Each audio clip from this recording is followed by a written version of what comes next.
At narito na naman ang mainit na balita mula sa mundo ng social media, natin sa inyo ni Madam Chika.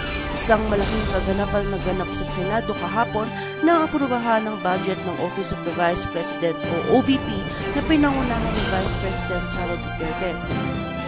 Ang pagpasa ng budget na ito ay tinutulan ng ilang mamabatas, ngunit ang buong akala ng marami, ito na ang simula ng mas matinding labanan sa pagitan ng administrasyon at posisyon.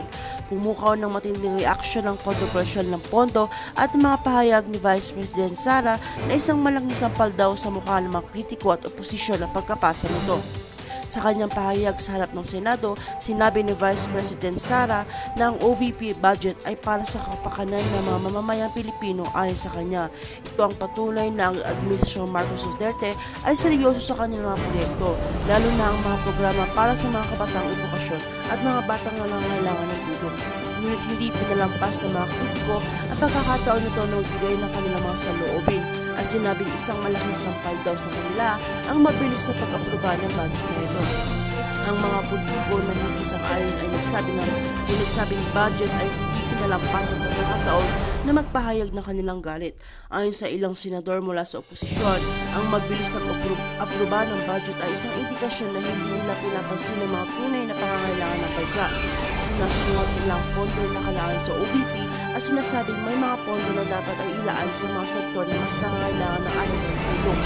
Hindi lang mga senador, pati rin ng ilang mga mamahayag at netizens ang nagpakita ng matinding reaksyon sa social media.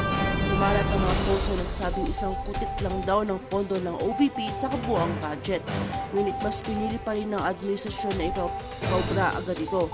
Nagdulot ito ng matinding kontrobersya sa mga politiko na hindi pwedeng magpatalo sa isyong ito.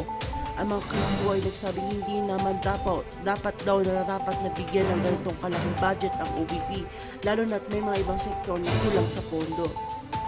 Bagamat naaprubahan na ang budget, hindi ibig sabihin na tapos na ang isyong ito. Marami pa rin mga tanong at posisyon na hindi tinatanggap at desisyon ng Senado, habang ang mga taga-suporto ni Vice President Sara Duterte ay nagpapahayag ng kanilang kasiyahan. Hindi maikakailangan na ang mga hindi sang-ayon ay patuloy na magsusulong ng mga pagsisiyasat at protesta laban sa mga hakbang ng administrasyon. Ayon sa ilan, tutuloy na laban na hindi natapos at ang mga pondo ng gobyerno ay patuloy na magiging paksa ng ating diskusyon. At diyan natatapos ang ating ulat tungkol sa kontrobersyal ng OVP budget na ngayon ay aprobado na. Patuloy na ating subaybayan ng mga susunod na kaganapan hinggil sa isyong ito. At kung bago ka pa lamang sa akin channel, ay huwag kalimutang mag-like, share, and subscribe para update ka sa aming bagong balita.